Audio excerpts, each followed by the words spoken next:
Quarterback controversy at Notre Dame. We might have one this offseason between Sam Hartman and Tyler Buchner. I'm Mike Singer. He's Tyler Harker. And we talk about some of the latest Notre Dame football headlines and what's going on at blueandgold.com. And Tyler, one of your articles that article series you've been working on is your film review of Sam Hartman. You're going through all of his, it must be the offseason, right? You're going through all of his games, taking a look at every single throw he's making, right, and evaluating that. So, Tyler, why don't you just tell us what you've seen in these film reviews so far?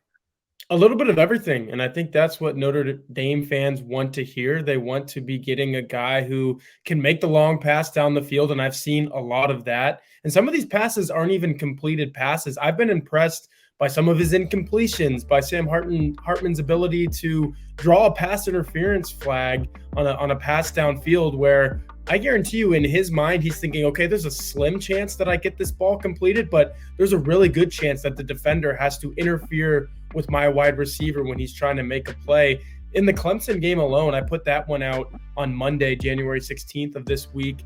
I think there were 3, 4, maybe even 5 instances where Hartman just throws the ball downfield and the official is forced to make a penalty call because the defender was draped all over his guy. And then it happened again in the Florida State game. So that's been really good. I've seen some really nice intermediate throws from Hartman where he's making throws to the sideline. He's making throws over the middle of the field. And I did an article, I don't know, I think it was the beginning of January, so maybe a week or two ago, where I compared the passing charts of Sam Hartman and Tyler Buchner. And obviously Buchner only started and played in 3 games, but there was still like a consistency there with Hartman where you could see he was using every third of the field. Buchner, not so much. I think it was the left side where Buchner just, he wasn't throwing there. Sam Hartman throws to all areas of the field. He's not afraid to make any throw. So to answer your question, Mike, I've seen a little bit of everything, especially with his arm, and that's a good thing for Notre Dame.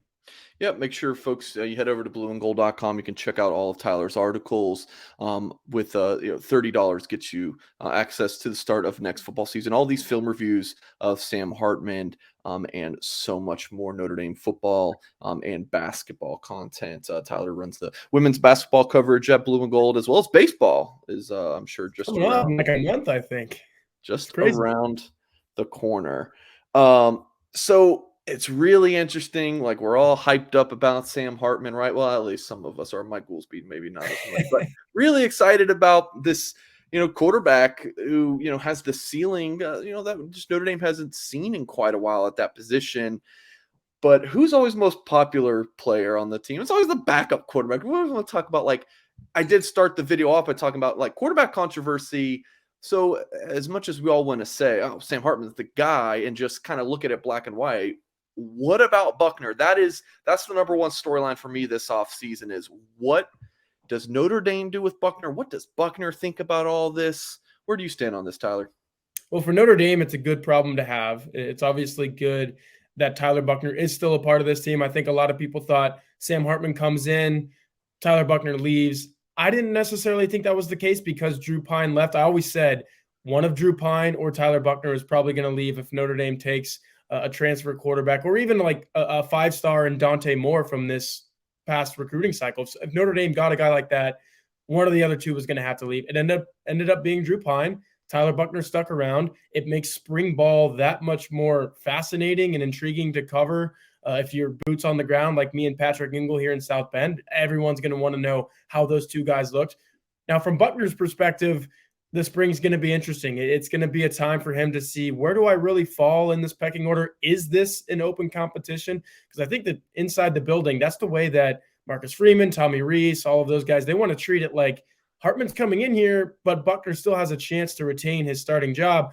Now, obviously, Sam Hartman was probably the crown jewel of the transfer portal cycle. I think Notre Dame got the best quarterback, so that makes it a little harder on Tyler Buchner, but I think we're going to know a lot more about where Tyler Buchner stands at the end of April, at the end of that spring game. Maybe he enters the transfer portal at the end of the spring if the writing is on the wall and Sam Hartman is the guy. But the Notre Dame quarterback room would be so much worse for that, because I think you have a guy in Tyler Buchner. If anything happens to Sam Hartman, knock on wood, you never want that to happen, especially if you're Notre Dame. You got a guy who started 3 games last year, looked really good in the Gator Bowl. I know there were some ups and downs. He turned the ball over 3 times, but he also had 5 touchdowns and was an MVP.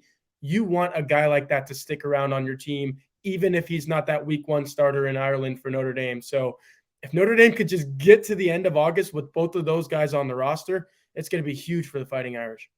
Agree with everything you're saying, Tyler. But if I'm Tyler Buchner, I just don't know. I don't know if I want to stick around. Like I'm ready to start, man. I'm going to my junior season, or junior year at least, in terms of this is his 3rd year. But he did redshirt.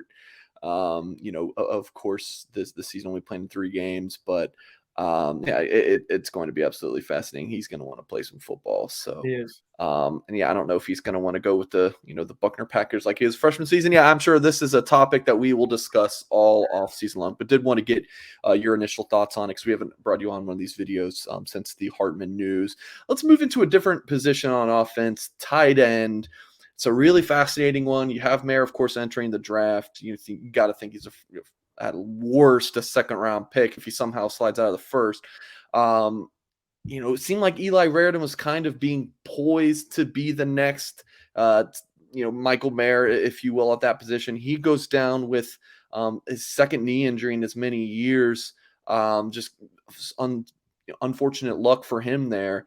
What else does Notre Dame have at that position? Who do you think can kind of be that next lead tight end for the Irish? Maybe it is Raridan.